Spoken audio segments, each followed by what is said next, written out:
Mabuhay Pilipinas! Maligayang pagbabalik dito sa aking channel, pero kung bago ka lang, pasuyo ng like and subscribe. Salamat agad. Ngayong araw ng Thursday, September 5, 2024, kabayan, update lamang po tayo dito po sa binabantayan nating Bagyong Enteng na meron na pong international name na Yagi. Ito po ay nasa labas na po ng Philippine Area of Responsibility. Malayo na po ito, pero ito po ay mabagal na kumikilos at malakas pa rin po ang epekto nito sa ating bansa dahil dama pa rin po natin ang trough nito o yung buntot nito at ganun din po patuloy nitong pinag-iibayo o pinalalakas ang epekto ng hanging habagat o southwest monsoon. Dahil dyan, patuloy pa rin pong nakababa ang orange warning level dito po sa may Zambales at Bataan.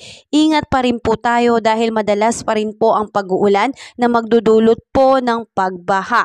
Samantalang yellow warning level naman po dito po sa may Tarlac, Pampanga, Cavite, Metro Manila, Batangas, Rizal at ilang bahagi po ng Bulacan. So ingat tayo mga kabayan dahil madalas pa rin po ang pag-uulan, posible pong magdulot ito ng mga biglaang pagbaha. Samantalang patuloy na makakaranas ng light to moderate with occasionally heavy rain na posibleng tumagal into 3 hours po ang mga lugar po ng Nueva Ecija, Quezon, Laguna at ilang bahagi po ng Bulacan. So maulan pa rin po.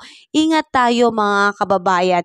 At dahil nga po dyan mga kababayan, unti-unti na rin pong bumubuti ang ating panahon. Kaya ang ilang paaralan na po sa ating bansa ay may pasok na po.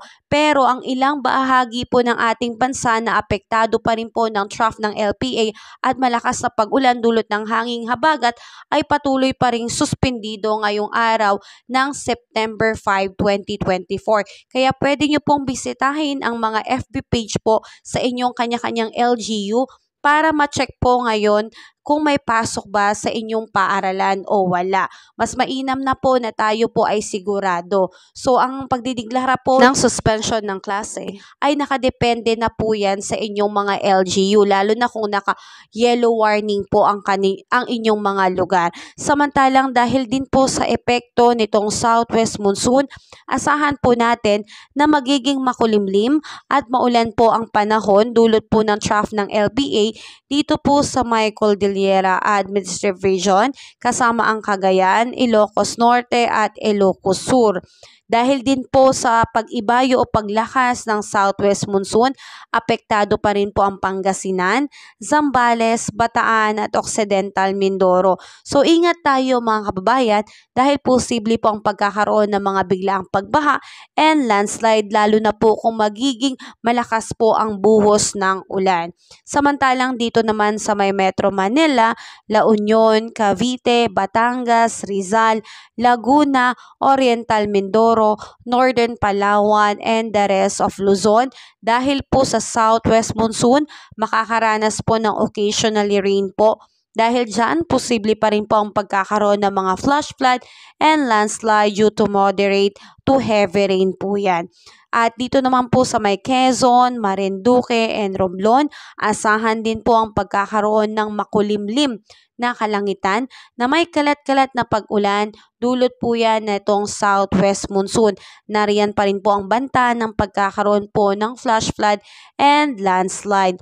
At sa ilang bahagi naman po ng ating bansa, particular na sa Visayas and Mindanao, magkakaroon na po sila ng maganda-gandang panahon. Ganun pa man dahil sa pag-ibayo nitong hanging habagat, meron po ngayong nakataas na gale warning signal dito po sa may baybayin ng Batanes, Ilocos Norte, Ilocos Sur, La Union, Pangasinan, northern coast ng Cagayan including Babuyan Island, Zambales, Bataan at Lubang Island. So ingat po tayo lalo na po sa ating mga mangingisda, magiging mataas po ang alon sa karagatan. Sa ngayon kabayan, dahil paalis na po itong Bagyong Enteng o ito pong international name na Yagi, meron po tayong minomonitor na cloud cluster sa labas po ng Philippine Area of Responsibility na kung ito man ay madedevelop ito typhoon at papasok po sa PAR, ito ito po ay tatawagin nating bagyong Ferdy. Pero ipanalangin natin na sana wag po muna itong maging panibagong bagyo dahil marami pa po sa ating mga kababayan ang siyang hirap na hirap sa kanilang sitwasyon dahil po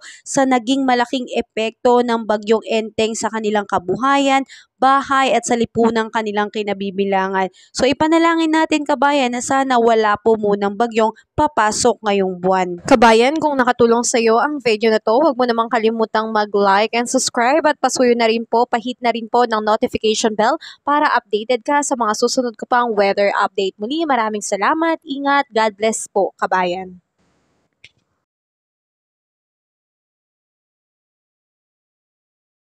Kabayan, kung